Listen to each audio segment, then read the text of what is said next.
Are you thinking about buying another home, but you're not sure if you want to buy a second home, a vacation home, a rental home? You don't know if you want to Airbnb it. You don't know if you want to rent it out full time, or maybe 50-50. If you got questions, stick around. This video is for you.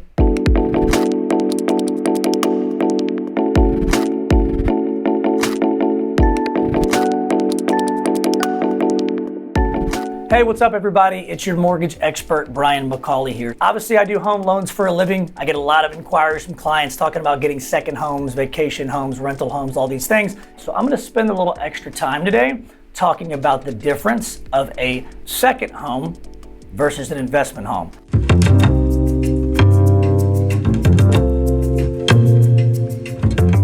So first and foremost, it shouldn't even be called second home. What it should be called is a vacation home. Now, here's the definition of a vacation home from a guideline standpoint. A vacation home should normally be in a vacation area. What are vacation areas?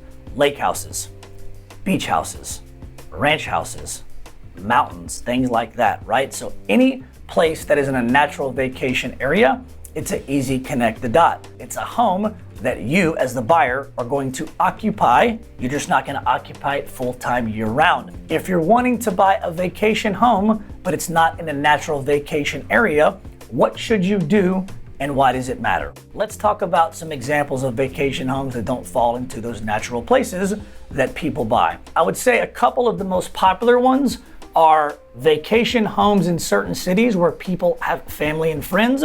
They go back and visit all the time, and they obviously just don't want to spend the money on the hotels and everything. I also see people that are huge alumni for like Texas Tech and Michigan and University of Texas, where they go back 6 months of the year, they go to every football game, they're heavily involved. And so 6 months out of the year, they get a vacation home because they go down there and spend a lot of time there. That is totally okay. Mortgage companies want to know the position of the vacation home if it's not in a natural area, because they want to make sure that the client is not misrepresenting their occupancy intention. This is a big deal.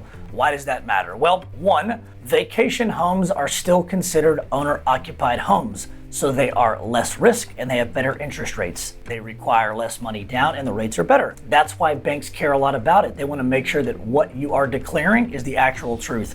And the reason behind that, guys, is because anytime there are defaults, delinquencies, right, on mortgage payments in the country every year, banks try to figure out the why. So what happens is a lot of times defaults, late payments, foreclosures happen much more often on rental properties than they do on a primary or owner-occupied home. Why? If you go hard up for money, what are you going to pay first? The roof over your head or a rental home?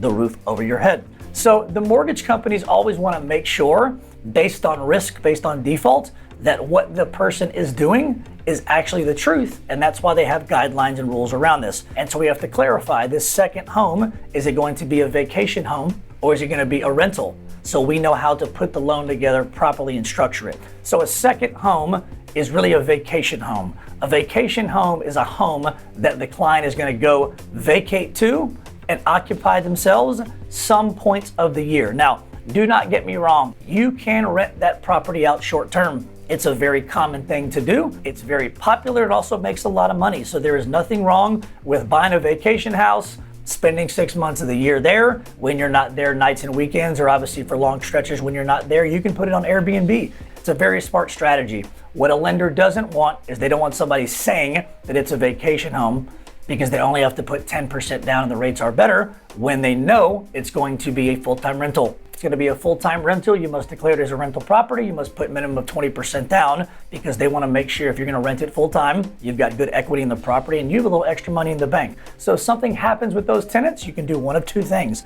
You can make the payments on your own, or if you get really pinched on money with 20% equity in the property, you can sell that thing quickly. So vacation homes are becoming more and more popular. AirbnBs, VRBOs are becoming more popular. I think it's a smart thing to do, but you must understand the difference on a mortgage guideline between a vacation home and a rental property. My last suggestion to folks would be, if you're gonna buy a vacation home and you're considering Airbnb-ing it, I would actually go online and secret shop. If you're gonna buy in a certain zip code, literally go onto the zip code, look up Airbnbs in the area, figure out exactly how much they're renting, how much they're renting for, what do these places look like. Make sure and know the market in the area. Figure out what you're up against, figure out what the price points are, figure out what the per night is, so that way strategically you can set yourself up for success when you're not there to earn some cash flow. So listen, if you found this video helpful, do me a favor, like it, subscribe, comment below. I promise to do my best to get back to you. If you got anything you need on your own, do me a favor, reach out to us, call us, text us, set up a consultation. I just want you to know that I'm here to help. I will walk you through your situation, your scenario. We can have a conversation as deep as you want to go about the now and the future. Call us, email us, text us. We'll take great care of you.